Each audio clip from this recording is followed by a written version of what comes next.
반갑습니다. 유태인 목사입니다. 오늘은 예레미야 26장부터 38장까지 거짓 예언과 새 언약이라는 제목으로 묵상 안내를 드리도록 하겠습니다. 그 전에 먼저 예레미야에 대해서 간략하게 소개를 하자면, 예레미야 선지자는 남유다 말기에 바벨론에게 멸망당하기 전 유다의 마지막 예언자로서 베냐민 아나돗이라는 지역 출신입니다. 그리고 혈통으로는 제사장 가문이고 실제로 또 제사장이었죠. 그런데 제사장보다는 예언자로 소명을 받게 됩니다. 그때 나이는 30살인데 만약 예언자로 소명을 받지 않았다면 제사장이니까 그런대로 안정된 직장을 가지고 평안하게 가정을 이루고 살 수 있었습니다. 그런데 예언자로 부름을 받으면서 하나님께서 결혼도 못하게 하셔서 끝내 가정도 이루지 못한 채 쓸쓸하게 사역을 감당해야 했습니다. 그래서 30살에 부름을 받아 70세가 넘도록 사역하는데 홀로 아무도 듣지 않는 설교를 40년 이상 하였고, 아내도 자녀도 없이 외롭게 그 사역을 감당해야 했습니다.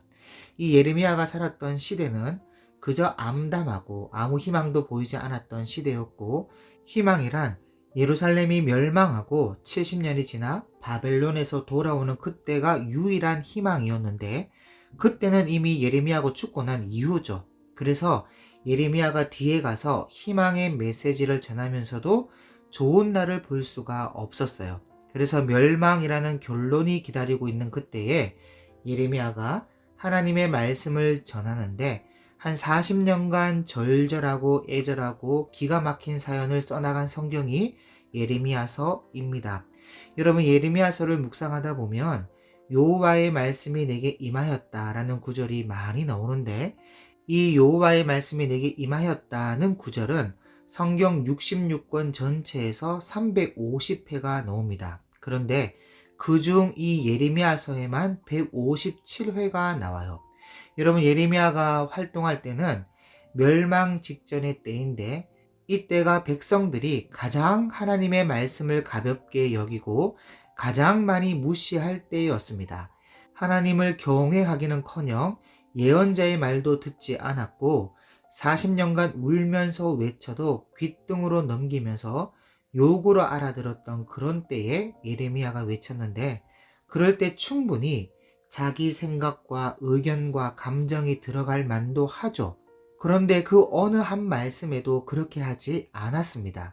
특히 소명받는 장면에서 예레미야의 말을 들어보면 나는 아이라 말을 못한다 그렇게 말하고 있는데, 그 자세가 오히려 나는 아이고 말을 못하니까 하나님이 주시는 말만 하겠다는 원동력이 될 수 있었던 것입니다. 그래서 항상 그의 말에는 여호와의 말씀이 내게 임하였다 하면서 자기 말이 없어요.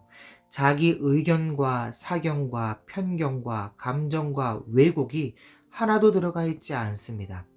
여러분, 왜 북이스라엘과 남유다가 멸망해야 했느냐? 다른 이유가 없거든요. 여호와의 말씀이 내게 임하였다 하는 그 언약, 그 성경을 읽어보지 않았고 가르치지 않았으며 배울 마음도 없었기 때문에 하나님 자체를 잊어버렸고 지도자들이 언약이 뭔지를 모르게 되었기 때문입니다. 그래서 하나님께서 마지막으로 예레미야를 불렀는데, 예레미야는 자기는 아이라 말을 할 줄 모른다면서 극구 사양하니까 하나님께서는 내가 너를 모태에 짓기 전부터 너를 알았고 내가 너를 성별했어. 그러니 딴소리 하지 말고 내가 주는 말만 해라. 그리고 네가 가서 상대해야 될 사람들은 매우 거칠고 강팍한 사람들이니까 그들이 너를 좀 때리기도 할 건데 그때 두려워하지 마라. 내가 너와 함께 있어 구원해 줄 테니 너는 내가 주는 말만 전하도록 해라. 그렇게 해서 예레미야가 멸망 전에 하나님의 말씀을 대언합니다. 그래서 저는 지금의 현실 속에서 교회와 사회와 나라가 사는 방법은 오직 하나밖에 없다고 생각하는데, 바로 여호와의 말씀이 내게 임하였다 하는 말씀을 왜곡하지 않고 그대로 풀어 전달하고 알게 하는 것, 이것이 유일한 희망이다, 소망이다, 그렇게 생각합니다. 여러분, 호세아서에 보면 이런 말씀이 있죠. 내 백성이 지식이 없으므로 망하는도다. 네가 지식을 버렸으니 나도 너를 버려 내 제사장이 되지 못하게 할 것이요 네가 네 하나님의 율법을 잊었으니 나도 네 자녀들을 잊어버리리라. 하나님을 아는 지식이 없고 율법 곧 성경을 잊어버리면 우리도 하나님께 잊혀집니다. 그래서 제가 이 말씀을 서두에 드리는 이유는 남유다가 결국 이것 때문에 멸망하기 때문이에요. 하나님을 잊어버림으로, 하나님의 말씀을 기억하지 못함으로 안식일마다 예배는 드리나 그 예배가 하나님을 아는 지식이 없이 드리는 예배인지라 받을 수 없는 예배였고, 공의와 정의가 사라져버린 삶이었기에 그저 하나님께 버림을 당하게 된 것입니다. 그래서 이런 서론을 기억하면서 26장부터 살펴보자면, 26장은 하나님께서 여호야김 시대에 회개의 기회를 주셨는데 결국 회개하지 않고 그냥 넘어가는 장면이 나오고 있습니다. 2절을 보시면 여호와께서 이와 같이 말씀하시니라. 너는 여호와의 성전 뜰에 서서 유다 모든 성읍에서 여호와의 성전에 와서 예배하는 자에게 내가 네게 명령하여 이르게 한 모든 말을 전하되 한마디도 감하지 말라. 그들이 듣고 혹시 각각 그 악한 길에서 돌아오리라. 그래서 예레미야가 전하는데, 하나님께서 선지자를 꾸준히 보내서 그들의 말에 순종하라고 했지만 너희가 순종하지 않았다 하는 말씀을 전합니다. 그때 이들이 듣고 하는 짓이 뭐냐? 8절 중반절을 보시면 제사장들과 선지자들과 모든 백성이 그를 붙잡고 이르되 네가 반드시 죽어야 하리라. 왜냐? 어찌하여 네가 여호와 이름을 의지하고 예언하여 이르기를 이 성전이 실로같이 되겠고 이 성이 황폐하여 주민이 없으리라 하느냐 하면서 기분 나쁘다는 거예요. 좋은 예언은 안 하고 왜 나쁜 예언을 하냐? 그러면서 사람들이 모이는데 하는 말이 11절 중반절에 이 사람은 죽는 것이 합당하니 너희 귀로 들음같이 이 성에 관하여 나쁜 예언을 하였음이라 하면서 예레미야를 죽여야 된다는 겁니다. 여러분, 예레미야는 사명대로 주신 말씀을 감하지 않고 그대로 전달했고, 그것도 기분 나쁘라고 한 말이 아니라 좀 깨닫고 회개하고 돌아오라고 전한 예언인데 죽어야 된다는 겁니다. 그러니까 기회를 줘도 안 돼요. 그래서 스스로 망하는 길로 가고 있는 겁니다. 그래서 예수님께서 이런 것을 보시고 하신 말씀이 요한복음 15장 22절에 내가 와서 그들에게 말하지 아니하였더라면 죄가 없었으려니와 지금은 그 죄를 핑계할 수 없느니라. 지금도 마찬가지입니다. 그 누구도 핑계할 수 없어요. 왜냐? 창세기부터 계시록까지 완전한 복음, 완전한 계시인 성경을 주셨기 때문에 이젠 아무도 핑계할 수 없습니다. 몰랐는데요? 또 못 배웠는데요? 그거 안 통해요. 그래서 예수님께서 둘 다 구덩이에 빠지리라. 배웠든 못 배웠든 간에 빠지는 거예요. 둘 다. 그래서 성실하게 읽고 묵상하시기 바랍니다. 27장입니다. 여기는 좀 수정해야 될 부분이 있는데 1절을 보시면 유다의 왕 요시야의 아들 여호야김이 다스리기 시작할 때에 여호와께서 말씀으로 예레미야에게 임하니라. 여호와께서 이와 같이 내게 말씀하시되 너는 줄과 멍에를 만들어 네 목에 걸고 유다의 왕 시드기야를 보러 예루살렘에서 온 사신들의 손에도 그것을 주어. 자, 여기 뭔가 좀 이상하지 않습니까? 뭔가 틀린 부분이 보이지 않습니까? 왕 이름이 다르죠.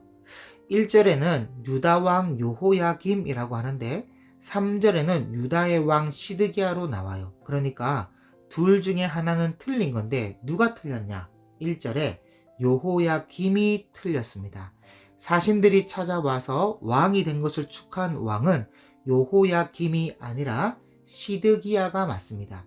누가 실수했는지는 모르겠지만 1절에 여호야김을 시드기야로 바꿔서 기록해야 맞는 구절이에요. 이건 아마도 원본을 사본하는 사람이 실수한 것 같은데 개역 개정과 킹 제임스 버전에는 여호야김이라고 되어 있지만 NIV나 RSV 또 일본어 성경에는 시드기야로 되어 있습니다. 그래서 요시야 왕의 족보를 좀 정리해 드리자면 요시야 왕이 있고 그 밑에 아들 셋이 있는데 엘리야김, 요아스, 마따니아, 다른 이름으로는 시드기야가 있습니다.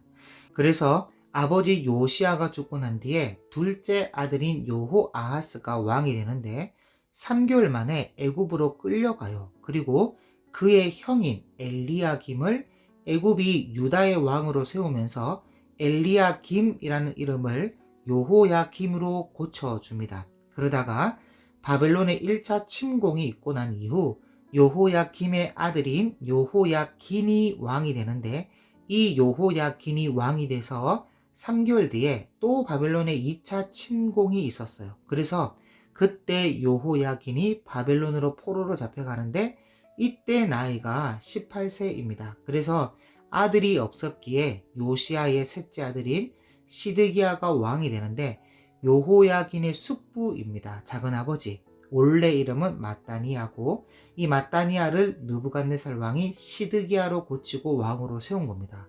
여러분 족보가 이해되십니까? 적어도 이 정도는 알고 묵상해야 됩니다. 어쨌든 시드기야가 왕이 되니까 축하한다고 각 나라 왕들이 사절단을 보내왔는데 예레미야가 목에다가 멍에를 걸고 줄을 주렁주렁 달고 와서는 바벨론 왕의 멍에를 이처럼 메고 섬기라 이렇게 시각적 효과로 말을 하고 있는 겁니다. 그래서 바벨론을 섬기면 너희를 살려줄 것이고 누구든지 바벨론 왕을 섬기지 않는 나라는 다 멸망당한다는 메시지를 이런 식으로 주고 있는데 외국 사신들 앞에서 참 이게 꼴이 말이 아니지 않습니까? 그래서 28장에 가서 거짓 선지자 하나냐라는 놈이 와서는 2절을 보시면 만군의 여호와 이스라엘의 하나님이 이같이 일러 말씀하시기를 내가 바벨론의 왕의 멍에를 꺾었느니라 하면서 내가 바벨론의 왕 느부갓네살이 이곳에서 빼앗아 바벨론으로 옮겨간 여호와의 성전 모든 기구를 2년 안에 다시 이곳으로 되돌려 오리라. 내가 또 유다의 왕 요호야김의 아들 요호야긴인데 요고니아와 바벨론으로 간 유다 모든 포로를 다시 이곳으로 돌아오게 하리니 이는 내가 바벨론 왕의 멍에를 꺾을 것임이라 여호와의 말씀이니라. 제가 성경을 볼 때마다 참 분노하는 장면이 이런 장면인데 이거 완전 순 거짓말이거든요. 그런데 하는 말이 만군의 여호와 이스라엘의 하나님이 이와 같이 일러 말씀하셨다. 여호와의 말씀이니라. 그렇게 말하니까 너무 화가 나요. 하나님은 이렇게 말씀하신 적도 없고 말씀하지도 않으셨는데 순 자기 맘대로 꾸며서 전하는 메시지를 하나님의 말씀으로 포장하는 것 오늘날에도 많거든요. 그래서 예레미야가 그 말을 듣고는 일단 평화를 외치는 예언이니까 자기라고 뭐 그런 마음이 없겠습니까? 그래서 아멘 여호와여 그리 해주시면 얼마나 좋겠습니까? 제발 그렇게 해주십시오 하는데 예레미야의 말은 이런 거예요. 역사적으로 봤을 때 언제나 선지자가 와서 외칠 때는 전쟁과 재앙과 전염병을 예언했다. 왜냐하면 선지자가 와서 외치는 이유가 잘못되어 가고 있으니까 바로 잡기 위해서 징계의 메시지를 외쳤다는 것이죠. 잘하고 있는데 뭐 와서 징계를 외칠 이유가 뭐가 있겠습니까? 그래서 평화를 외칠 때는 항상 받아야 될 징계가 끝난 후에 평화를 외쳤습니다. 그런데 징계를 받기도 전에 평화를 외치고 있으니까 지금 네가 외치는 평화의 예언은 옳지 않다 하는데 이 하나냐가 그 말을 듣고는 예레미야에게 와서 그 메고 있는 멍에를 확 꺾어버리는 겁니다. 그러면서 하는 말이 11절에 여호와께서 이와 같이 말씀하시니라 내가 2년 안에 모든 민족의 목에서 바벨론의 왕 느부갓네살의 멍에를 이와 같이 꺾어버리리라 하셨느니라 하면서 아주 확고하게 말을 하는데 예레미야가 할 말이 없는 거예요. 그래서 그냥 터덜터덜 자기 길을 가는데 하나님께서 예레미야에게 예레미야야 나는 하나냐를 보내지 않았다. 자기 마음대로 예언한 거야. 그래서 예레미야가 하나냐를 만나서 여호와께서 너를 보내지도 않았는데 왜 거짓말해서 사람들과 왕을 속였느냐. 여호와의 말씀에 네가 금년에 죽으리라 하더라 했더니 진짜 그의 7월에 이 거짓 선지자가 죽습니다. 그래서 예레미야가 29장에 가서 바벨론에 1차, 2차 포로되어 가 있는 사람들에게 편지를 보내는데 하나님이 자기에게 말씀하신 것은 70년이 차면 다시 돌아오게 되리라 그렇게 말씀하셨으니까 편지에 거기 살면서 낙심하지 말고 자녀들 결혼시키고 민족이 번성할 수 있도록 하고 너희의 평안을 위해서 그 나라를 위해 기도해라. 그렇게 편지를 보내는 장면이 나오는데요. 29장 10절을 보세요. 여호와께서 이와 같이 말씀하시니라. 바벨론에서 70년이 차면 내가 너희를 돌보고 나의 선한 말을 너희에게 성취하여 너희를 이곳으로 돌아오게 하리라. 여호와의 말씀이니라. 너희를 향한 나의 생각을 내가 아나니. 사람들은 모르고 하나님이 아시는데 그게 뭐냐? 평안이요 재앙이 아니니라.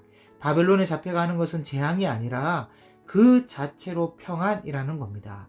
이것이 스바냐서에서는 여호와의 숨겨주시는 은혜인데 평안이요 재앙이 아니니라. 너희에게 미래와 희망을 주는 것이니라.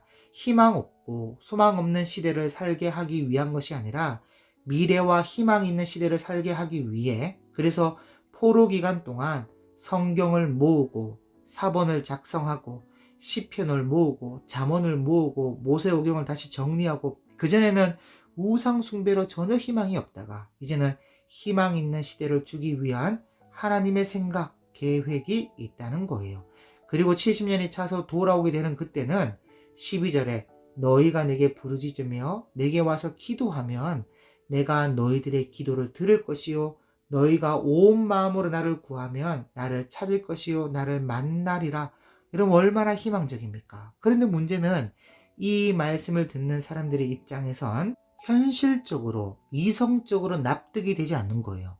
어떻게 나라를 잃고 포로로 잡혀가는 것이 희망이 되냐 하면서 현실적으로 납득이 안 되니까 이해를 못하는 겁니다.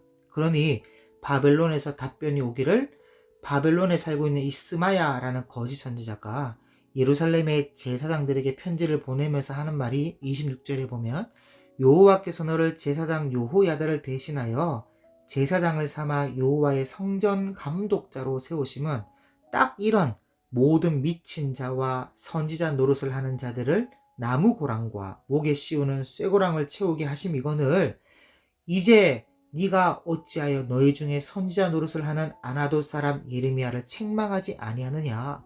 그가 바벨론에 있는 우리에게 편지하기를 오래 지내야 하리니 너희는 집을 짓고 살며 밭을 일구고 그 열매를 먹으라 하셨다 하니라 하면서 편지가 이렇게 온 겁니다.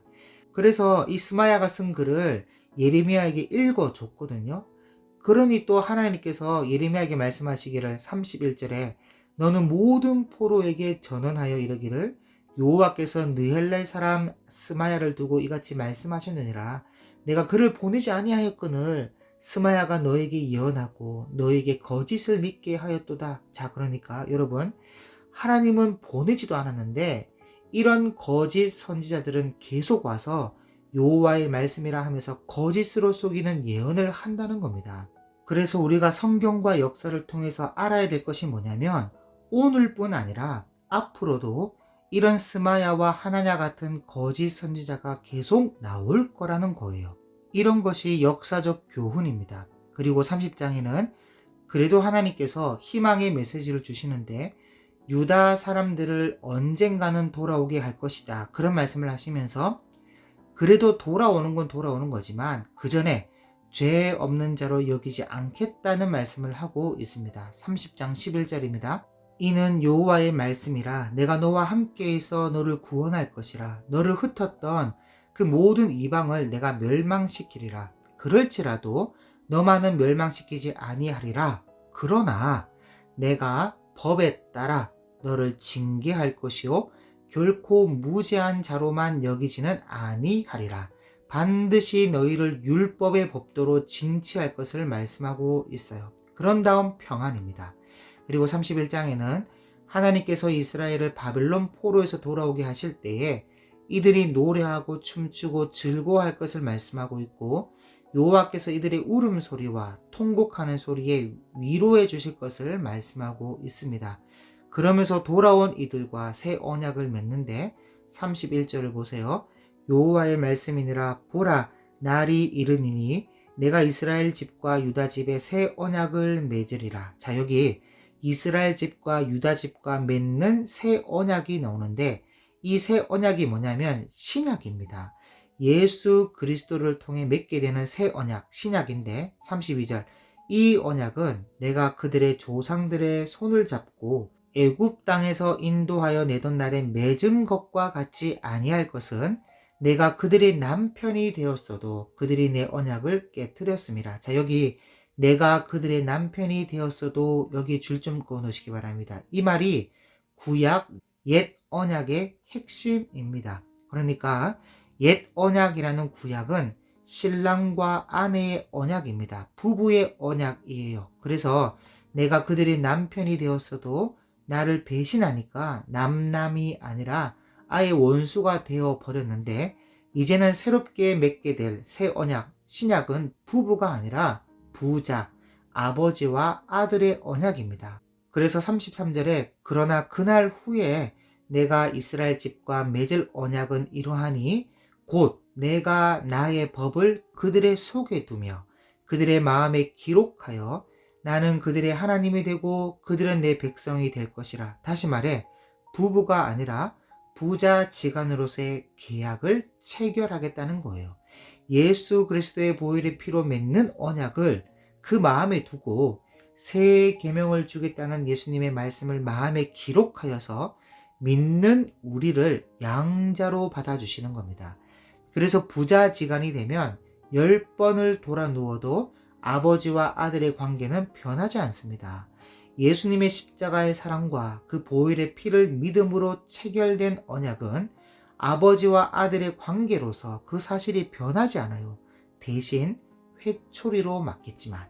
그래서 여기서 중요한 것은 우리가 하나님을 믿는다고 했을 때 적어도 그 믿음이 하나님의 자녀가 되는 권세 아래까지 가야 한다는 것입니다. 그냥 믿는다라는 말로 끝날 것이 아니라 진짜 믿으면 자녀가 되어야 해요. 그래서 예수님께서 요한복음 10장에서 이런 말씀을 하셨는데, 수전절 날에 유대인들이 예수님을 애워싸면서 당신이 언제까지나 우리 마음을 의혹하게 하려 하느냐, 그리스도라면 밝히 말씀하소서 하니까 예수님께서 내가 너에게 말하였을 때 믿지 아니하는도다.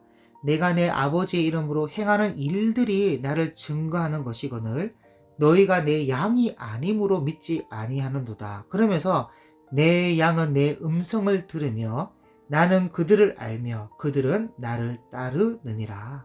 그래서 이게 참 중요한데, 하나님의 자녀라면 아버지의 음성을 들어야 하고 아버지가 아들을 알아야 합니다. 주님, 내가 귀신도 쫓아내고 권능도 행하였나이다 하나 내가 너를 도무지 알지 못하노라, 그런 말이 안 나오게끔 알아야 하고, 아들은 또 아버지를 따라야 합니다. 그래서 따른다는 것이 뭐냐? 요한복음 14장 21절에 나의 계명을 지키는 자라야 나를 사랑하는 자니 나를 사랑하는 자는 내 아버지께 사랑을 받을 것이요 나도 그를 사랑하여 그에게 나를 나타내리라.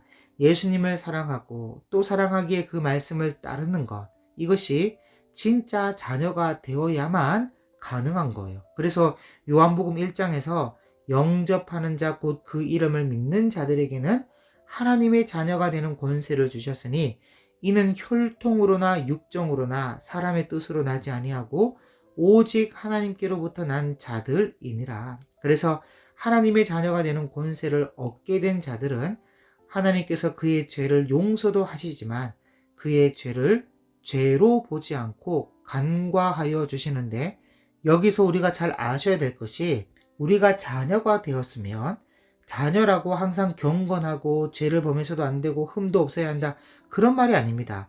때로는 죄를 범할 수 있어요. 그런데 진짜 자녀라면 우리가 범한 죄를 하나님께서 심판하는 죄로 여기는 것이 아니라 실수와 잘못으로 여기신다는 거예요. 물론 기도할 때나 말을 할 때는 일반적으로 죄를 범했다, 나는 죄인입니다, 그렇게 말하지만 실상은 죄를 범하는 것이 아니라 실수한 것이고 잘못을 저지른 겁니다. 그래서 죄라는 것은 하나님과 상극이 되는 것이기 때문에 죄의 삭은 사망인데, 하나님의 자녀가 된 사람에게는 그리스도의 보혈의 피로 그 과거와 현재와 미래의 모든 죄가 다 용서되었기 때문에 죄로 여기지 않고 실수와 잘못으로 여겨서 간과해 주시는 거예요. 여러분, 그렇다고 구원파처럼 이미 모든 죄가 다 용서받았으니까 맘대로 죄를 지어도 괜찮아, 그게 아니라 진짜 자녀라면 하나님께, 아버지께 죄송한 거예요. 양심 속에 소위 말하는 죄책감이라는 마음이 있어서 죄송한 마음에 아버지 잘못했어요, 그렇게 말을 하는 것이고, 그러면 아버지가 용서하신다는 겁니다. 이해되시죠? 자, 그 다음 32장입니다. 32장에는 하나님께서 예레미야 보고 아나돗에 있는 하나멜의 밭을 사라 이렇게 말씀하시는데요.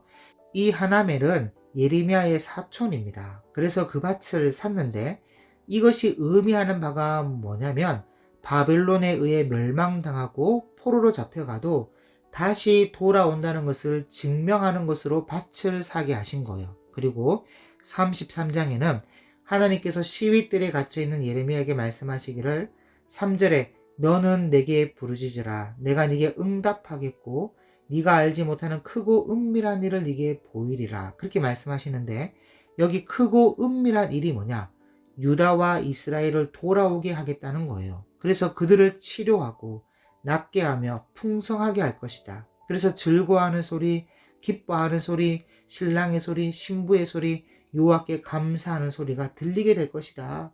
바벨론에 의해서 멸망하지만 결국엔 다시 이렇게 돌아오게 될 것이다. 그 말씀을 하고 있습니다. 그런데 여기까지는 예레미야가 앞에서 이미 다 받은 말씀이고 다 아는 내용이고 충분히 백성들에게 했던 말이에요. 그런데 왜 크고 은밀한 일이라고 말씀하고 있느냐? 15절 보세요. 그날 그때에 내가 다윗에게서 한 공의로운 가지가 나게 하리니 그가 이 땅의 정의와 공의를 실행할 것이라.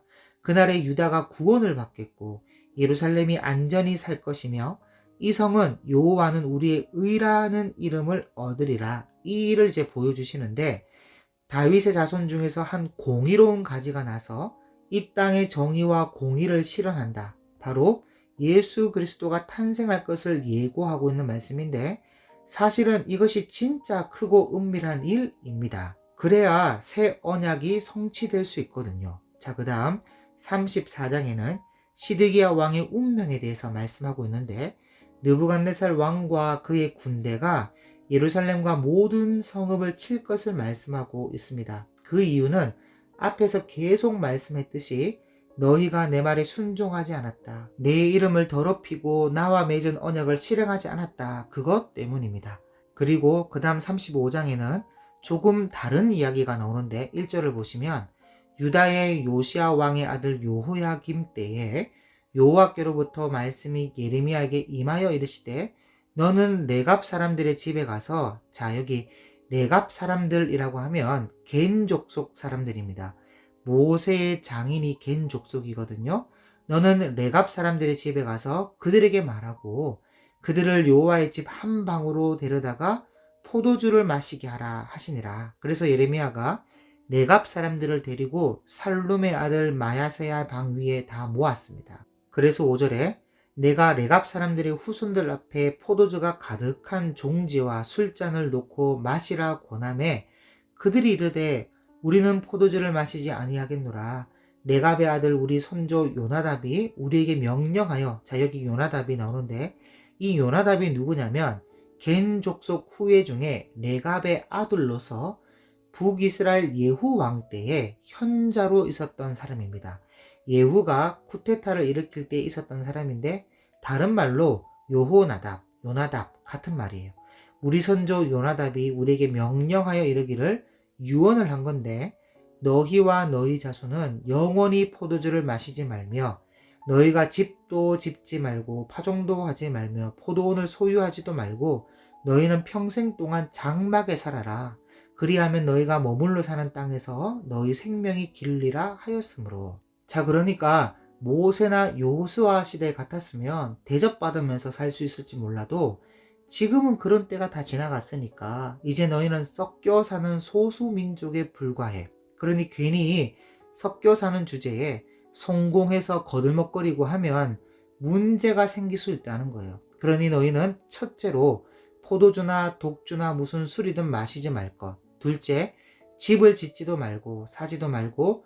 셋째, 과수원이나 포도원이나 이런 것을 소유하지 말고 그냥 염소털로 짠 천막에서 소박하게 살아라. 그리고 누가 힘들게 하면 아무 불평하지 말고 천막 걷어가지고 딴 데로 가서 살아라 이렇게 유언하고 돌아가신 겁니다.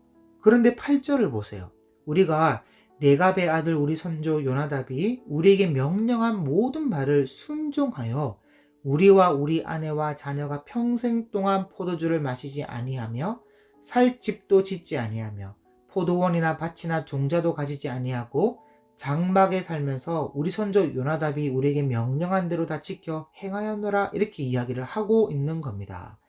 자, 그러니까 하나님께서 예레미야를 보고 야, 너 봤냐?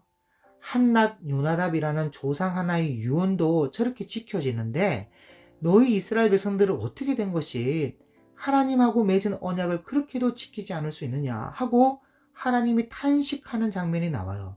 여러분, 예수님도 너희가 맨날 모세 모세 다윗 다윗 하면서 조상을 높이는데 말만 그렇지 모세가 섬겼던 하나님은 섬기지 않고 다윗이 섬겼던 하나님은 알 생각도 안 한다. 오히려 모세를 존경한다 말하면서 너희가 모세의 자리에 앉아있다. 그렇게 말씀을 하셨어요. 모세의 율법을 최고로 여기고 잘 지킨다고 자랑하고 있는데 너희가 모세의 율법을 지킨다고 하면서 하나님의 법을 폐하고 있다는 겁니다. 이율배반적이죠. 그런데 여기 봐라. 이 레갑의 후손들은 요나답의 명령을 지금까지 지키고 있지 않느냐. 그런데 너희는 이스라엘은 뭐하는 족속들이길래 하나님의 명령을 우습게 여기냐. 그래서 하나님께서 18절에 예레미야가 레갑 사람의 가문에게 이르되 만군의 여호와 이스라엘의 하나님께서 이와 같이 말씀하시기를 너희가 너희 손조 요나답의 명령을 순종하여 그의 모든 규율을 지키며 그가 너에게 명령한 것을 행하였도다. 그러므로 만군의 여호와 이스라엘의 하나님께서 이와 같이 말씀하시니라 레갑의 아들 요나답에게서 내 앞에 설 사람이 영원히 끊어지지 아니하리라 하시니라. 정말 놀라운 말씀이죠. 레갑의 아들 요나답의 유언을 지키는 사람들 중에서 천국의 백성이 될 사람들이 계속 이어질 것을 하나님께서 약속하신 겁니다. 그런데 이에 반해 하나님의 법을 지키지 않고 하나님의 법을 안다고 하면서 이율배반적인 이 백성들은 하나님 앞에 설 수가 없다는 거예요. 이것을 구원의 교리로 봤을 땐 예수님을 믿는 것도 아니고 교리로도 신학적으로도 맞지도 않지만 신실하게 자기 선조의 유언을 지키며 살아가는 그 신실함 때문에 하나님 앞에 설 자가 영원히 끊어지지 않을 것이다. 그렇게 하나님께서 약속하는 것을 보면 신실함이라는 것이 얼마나 중요한지 모릅니다. 물론 우리가 알고 있는 복음주의적 구원론과 맞지 않지만 이런 말씀을 보면 예외로 하나님만 아는 다른 구원이 있을 수 있다는 거예요. 우리에게 알려주신 구원의 복음은 단 하나이지만 우리에게 알려주지 않은 하나님만 아는, 하나님만 할 수 있는 우리가 생각하는 그 이상의 세계가 또 있을 수 있다는 겁니다. 예를 들면 복음이 들어오기 전에 우리나라 조상들의 구원 문제나 구약 성경을 믿고 따르고 있는 유대교 유대인들의 구원 문제나 이런 것들이 예가 될 수 있는데 이건 하나님만 아시고 하나님이 알아서 하실 구원인 것이죠. 그러나 확실한 것은 저와 여러분에게 주신 구원의 길은 오직 예수 그리스도를 믿는 믿음으로 구원을 받는 그 길밖에 없습니다. 어쨌든 요나답의 유언은 지켜지는데 하나님은 아무리 외치고 예언자를 보내고 기적을 보여도 지켜지지 않는 모습을 보았을 때 하나님의 처지와 요나답의 처지가 너무 비교가 된다는 거예요. 그래서 14절에 레갑의 아들 요나답이 그의 자손에게 포도주를 마시지 말라 한 그 명령은 실행되도다. 감탄사죠. 그들은 그 선지의 명령을 순종하여 오늘까지 마시지 아니하거늘 내가 너에게 말하고 끊임없이 말하여도 너희는 내게 순종하지 아니하도다. 탄식이죠.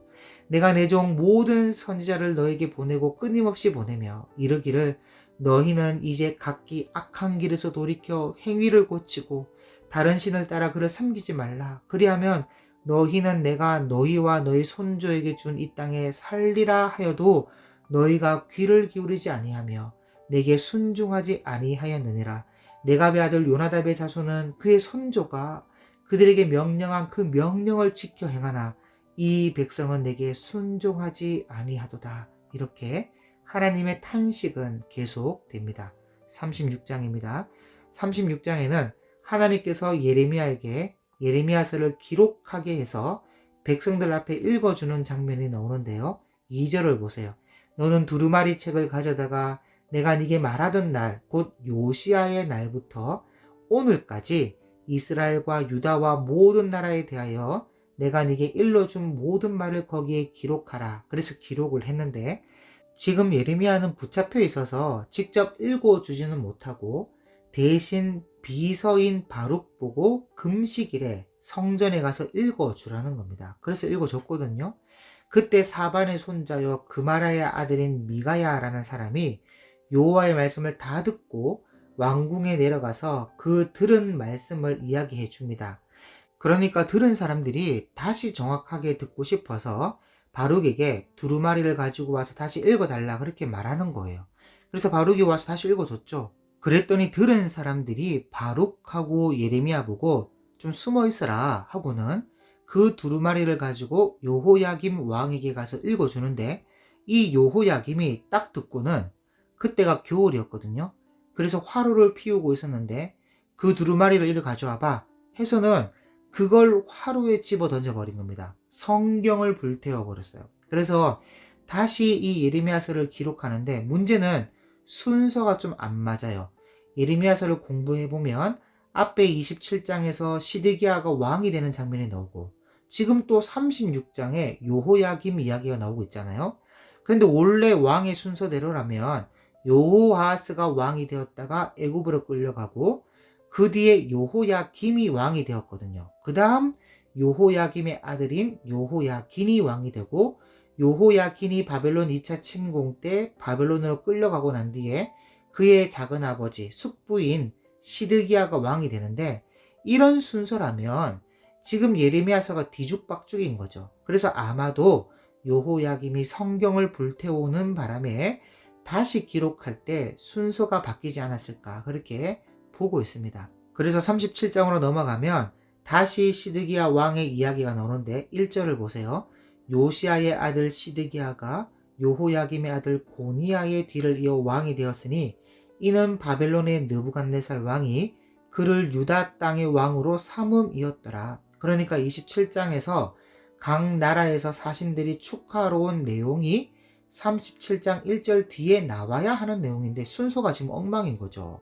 어쨌든 이 시드기야가 왕이 되었을 때 예레미야가 시드기야에게 바벨론이 지금은 애굽 군대 때문에 물러나지만 분명히 다시 옵니다. 그리고 이 성을 쳐서 빼앗고 불살을 것입니다. 그렇게 이야기를 했거든요.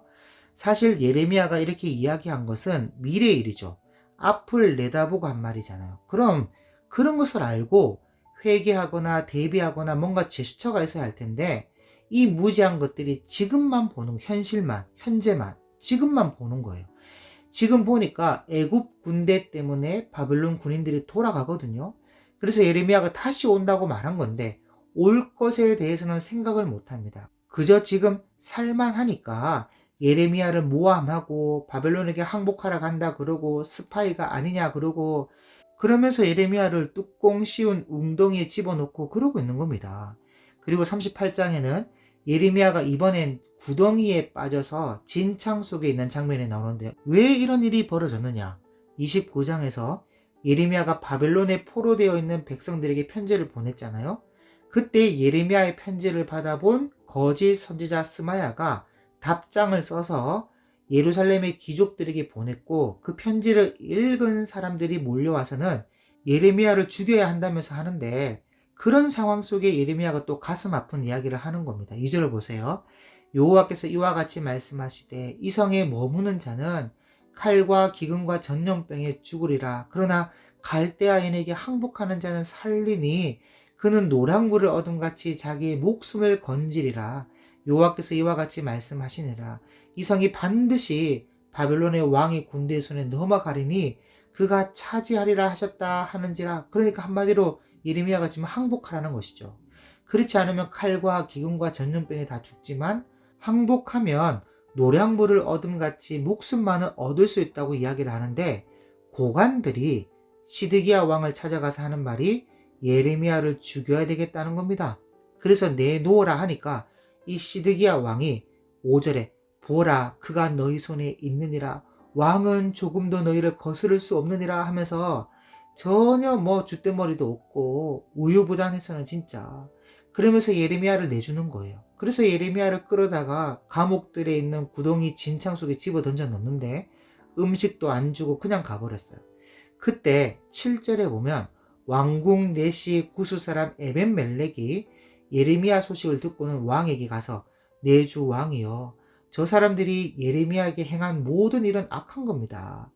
성중의 떡이 떨어졌거늘 그들이 그를 구덩이에 던져 넣었으니 그가 거기서 굶어 죽을 거 아닙니까 하니까 왕이 구스 사람 에벤멜렉에게 명령하여 너는 여기서 30명을 데리고 가서 선지자 예레미야가 죽기 전에 그를 구덩이에서 끌어내라. 그래서 밧줄로 끌어올렸어요.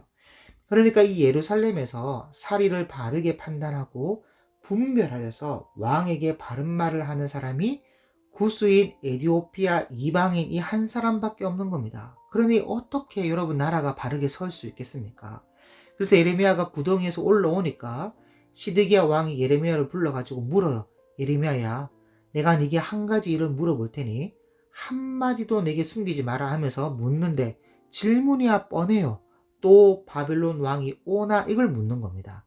매번 예레미야가 대답했던 거 아닙니까 이거? 그러니까 예레미야가 결론은 똑같은데 왕이여, 말하면 나를 죽이거나 나를 죽이고자 하는 사람에게 나를 넘기지 않겠다고 약속하면 대답하겠다고. 왜냐면 말해도 듣지도 않고 왕이 판단력도 없고 우유부단해서 맨날 애먹이니까 이렇게 약속을 받는데 약속을 해도요 왕이 비밀히 약속하는 거예요.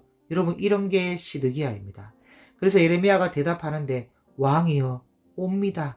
여호와께서 왕이 만일 바벨론에게 항복하면 왕의 생명이 살겠고 이 성도 불사람을 당하지 않고 왕의 가족도 죽지 않을 겁니다. 그런데 항복하지 않으면 다 죽고 다 불탑니다. 이렇게 말을 하는데 그럼 이쯤 되면 시드기야도 알아듣고 정신을 차리고 하나님의 말씀대로 항복해야 될 거 아닙니까? 그런데 여전히 정신을 못 차려요. 말을 해도 이해를 못하고 들을 생각도 없고 그저 예레미야가 하라는 대로 못하겠다는 겁니다. 정말 속 뒤집어지죠. 여러분 보세요. 지금까지 예레미야는 계속했던 말이 바벨론 군대가 온다는 거예요. 그리고 실제로 1차 때 왔고 2차 때도 왔고 이제 3차 때 오면 끝인데 맨날 거짓 선지자들은 안 온다는 겁니다. 1차 때도 안 오고 2차 때도 안 오고 3차 때는 더 안 오고 예레미야는 바벨론 군대는 반드시 옵니다. 그러니 항복하십시오. 그럼 생명을 노랑물 얻듯 얻게 될 것입니다. 그렇게 말을 하는데 거짓 선지자들은 절대 오지 않습니다. 여기가 여호와의 전, 여호와의 전, 여호와의 전입니다. 하나님이 우리와 함께 하고 있습니다. 그러니 절대로 그런 비극은 일어나지 않습니다. 그리고 예레미야는 한 명이 외치는 것이지만 거짓 선지자들은 수백 명이 외치니까 왕이 들어볼 때 어느 것을 믿고 싶겠습니까? 당연히 오지 않는다는 말을 믿고 싶겠죠. 그러니까 여러분 보세요. 예나 지금이나 마찬가지인데 사람들이 믿어야 할 것을 믿는 것이 아니고 믿고 싶은 것을 믿는다니까요. 내게 유익이 되는 것만 골랐어. 이런 것이 성경과 역사의 교훈인데 여러분 앞으로 예수님이 재림하실 때는 이 시대가 더욱 악해져서 해도 안 되니까 다 멸하기 위해 예수님이 오시는데 그럴 때 전하는 진리의 말씀은 쓴소리밖에 없습니다. 그리고 그런 말을 하는 사람은 소수예요. 그런데 거기에 반해 하나님의 말씀을 가지고 거짓되게 하는 자는 난무할 겁니다. 그럴 때 여러분들은 누구의 목소리에 귀를 기울일 것인가? 이런 것을 성경을 통해서 배워야 된다는 거예요. 여기에서도 예레미야는 온다 하고 거짓 선지자들은 안 온다 하는데 확실한 것은 진짜 오는 그날까지는 안 온 것 아닙니까? 그러니까 내일 올지언정 지금 안 온다는 것을 이들이 믿고 있는 겁니다. 그래서 BC 606년에 요호야김 3년에 느부갓네살이 와서 다니엘과 사드락과 메삭과 아벤누고와 여러 사람들을 1차 포로로 잡아갔어요. 그러면 거짓 선지자들의 말이 틀렸고 양심 있으면 입이 10개라도 할 말이 없어야 할 텐데 이들이 또 뭐라냐 이 거짓 선지자들이 왕이여 어쩌다 한번 왔지만 다시 오지 않습니다. 왜냐? 왔다 갔으니까. 그런데 예레미야는 또 온다는 거예요. 아닙니다 왕이여 다시 옵니다. 또 올 겁니다. 그러면 또 온다 안 온다 온다 안 온다 하는데 올 때까진 또 안 온 것이니까 사람들이 믿어야 될 것을 안 믿는 거예요.